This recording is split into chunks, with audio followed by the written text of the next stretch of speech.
Ngayon naman puntahan natin si Ate Lynn para sa ating usapang pangkalusugan. Ate Lynn. Okay, thank you. Good morning nga pala kay Brother August Alcaraz at si Brother Jelly Bungalon at sa lahat po ng mga taga-Morong Beach Resort. Good morning! Lalong-lalo na doon sa mga nasa kitchen kay Tintin. Good morning. Ngayong umaga, pag-uusapan natin mga kasambahay dahil nga po malamig ang panahon, marami ang nagkakaroon ng dry skin. Paano nga ba yan maiibsan? Paano tayo matutulungan ng ating mga eksperto? Katulad ng ating guest ngayong umaga, siya po ay isang napakagaling. Ayan, talagang napakagaling ha.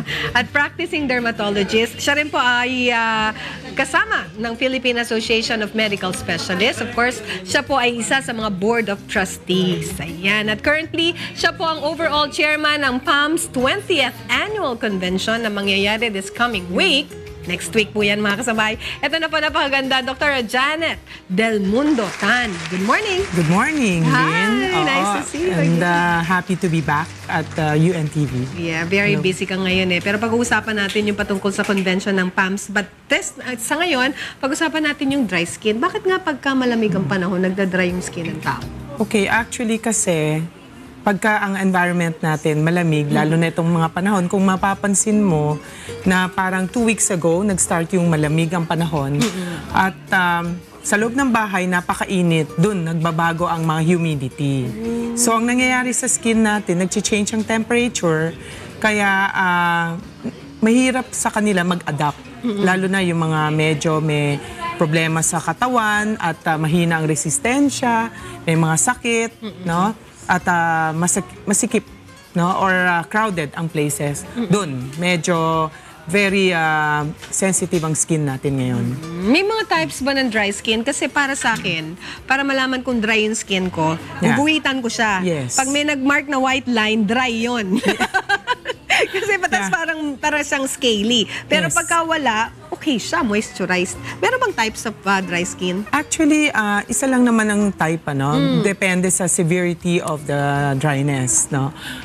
Pagka halimbawa nag-uumpisa yan, pag nagda-dry, mapapansin mo parang namumuti or nangangati, no? And then if you scratch it, doon mo makikita yung mga nagka-crack o kaya kumakaliskis. Parang kaliskis, no? Nagiging isda tuloy tayo minsan, eh, no? So, yan lang ang severity lalo na pagka-expose ka sa sun or kaya severe ang dryness na pagkahugas mo ng kamay, walang katabing lotion, at saka depende sa ginagamit nating mga sabon, lalo na ngayon, no? Mas matapang, mas madali kasi hugasan, gamitin.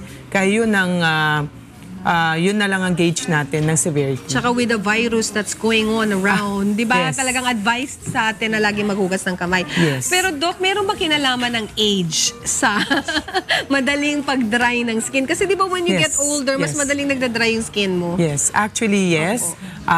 Dahil sa mga hormonal changes natin, lalo na sa mga babae. Tapos yung mga bata naman, sila naman ang sabi nila, oily nga yung face nila, kaya panayang wash nila, and eventually nagiging dry. So nagkakaroon ng extremes of moisture ng skin.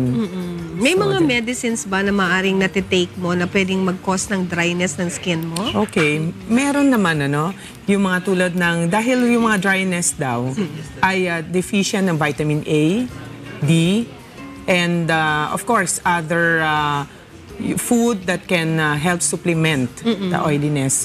So ang mangyayari sa atin, pwede naman tayo mag-supplement ng mga vitamin A, vitamin C, vitamin D, lahat. Lalo na pag aging na, vitamin E or kaya sa babae, evening primrose, mga ganyan.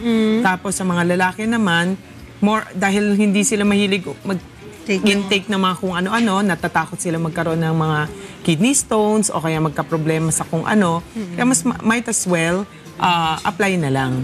Mag-a-apply sila. Kailangan, yun ang pinakamatipid mag-apply, no? Dahil yung iba natatakot naman kung anong mga side effects ng oral intake. At saka Dok, kasi may mga nabasa rin ako na yung basta pinapahid mo, maganda daw kung ano yung pinapahid mo sa skin mo, dapat pwede siyang matake ng body na parang pagkain din. Yes, Kasi they yes. go inside your body. Yes, right. Marami di ba nasa merkado ngayon na hindi mo halos mabasa yung ingredients sa likod, di ba? Paliitan, Paliitan, tapos pahirapan ng mga Yes, right. terminology. Right. What is the best na pwede nating i-apply sa skin Yes. natin? Actually, base dun sa mga napag-aralan namin, we go back to basics. No? Like for example, vegetable oil. Pwede yun. Yung mga butter. Vegetable oil? Kaya lang baka iprito ka na, no? So, papalitan natin siyang like yung mga Vaseline, yun medyo mura yun.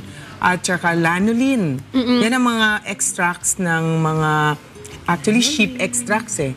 Yan ang pinakamaganda sa lahat, lanolin. However, dahil minsan ang preparation ng lanolin, thick.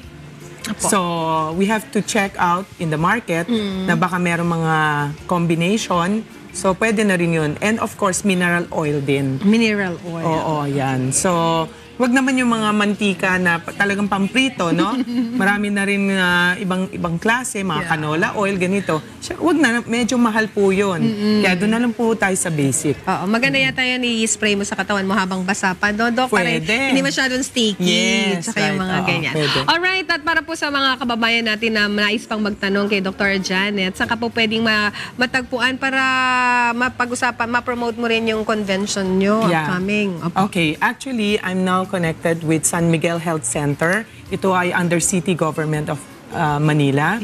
I am the City Government Department Head 3 of Santa Ana Hospital, but right now, I'm assigned doon sa San Miguel Health Center. So, pwede po niyo kami tawagan doon. At siguro direct line na lang sa cellphone number 0922-852-0101. At dito naman sa aming convention, upcoming convention for next week, November 5 and 6 sa Crown Plaza. It's Philippine Academy of Medical Specialists East Joins West, Trending Medical Practice. Ayan. Okay, mga kasambahay, once again, thank you so much. Dr. Janet Del Mundo ta ng ating guest ngayong umaga sa ating segment na usapan. Thank you so much. Nice to see you again. By the way, I'd like to greet my son. Oh, It's his birthday today. Happy He's there. birthday! Happy Francis. birthday, Francis!